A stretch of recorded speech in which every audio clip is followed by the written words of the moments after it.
भजल व्याकुले सदा सदानी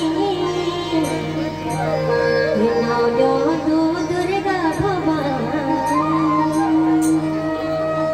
और सब लोग मीठी मीठी ताली लग रही माँ भगवती को गुणगान करें। ये भजल व्याकुले सदा सदानी, ये भजल व्याकुले सदा सदानी नाव्यो दो दुर्गा भवानी। जय माँ नाव्यो दो दुर्गा भवानी।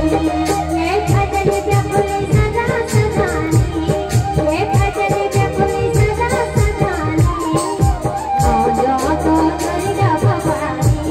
जय माँ नाव्यो दो दुर्गा भवानी। जय माँ नाव्यो दो दुर्गा भवानी।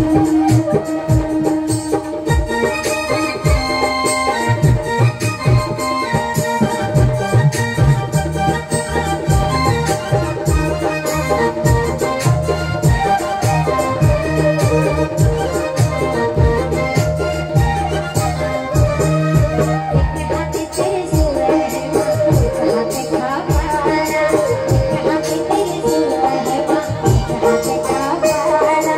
हम बोलो ना हम बोलो ना है जमा बाला। हम बोलो ना हम बोलो ना है जमा बाला। हरी दे तो हरी भगवा जो माता मीरा। जय माँ जो माता मीरा।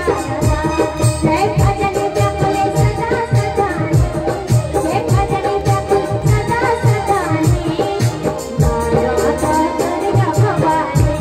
जय माँ नाव्यो दो दुर्गा भवानी। जय माँ नाव्यो दो दुर्गा भवानी।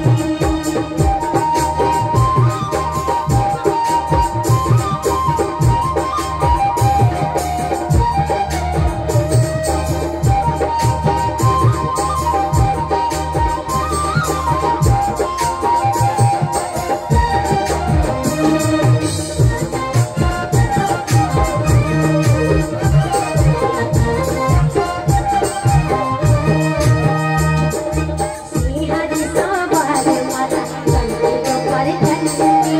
सिंहाची सवारी माता चंद्री को पर चंद्री। रेती वही खाली वही नाच कौन भांडी।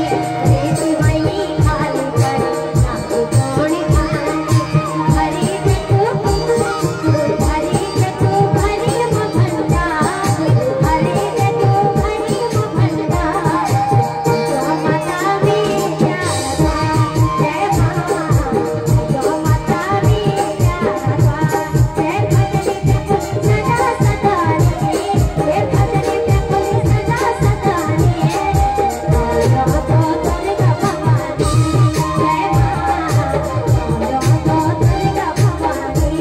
जय माँ नाव्यो दो दुर्गा भवानी। जय भजन व्याकुले सदा सदानी, जय भजन व्याकुले सदा सदानी नाव्यो दो दुर्गा भवानी। जय माँ नाव्यो दो दुर्गा भवानी। जय माँ नाव्यो दो दुर्गा भवानी। जय माँ नाव्यो दो दुर्गा भवानी। बोलो सच्चे दरबार की, बोलो दुर्गा मैया की।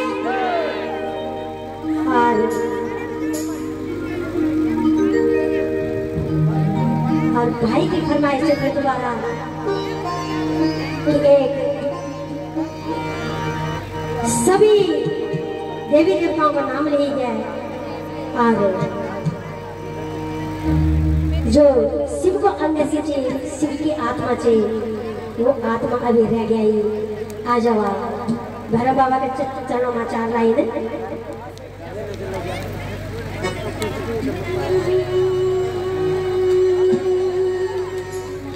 हे भैरव बाबा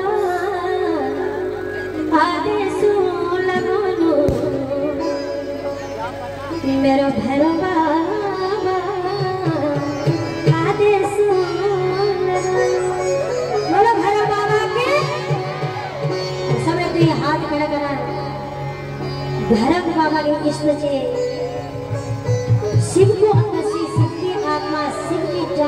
की पड़ा कि सभी का पता चले कि सभी देवी देवताओं का नगरमा भैरव बाबा ने तो भैरव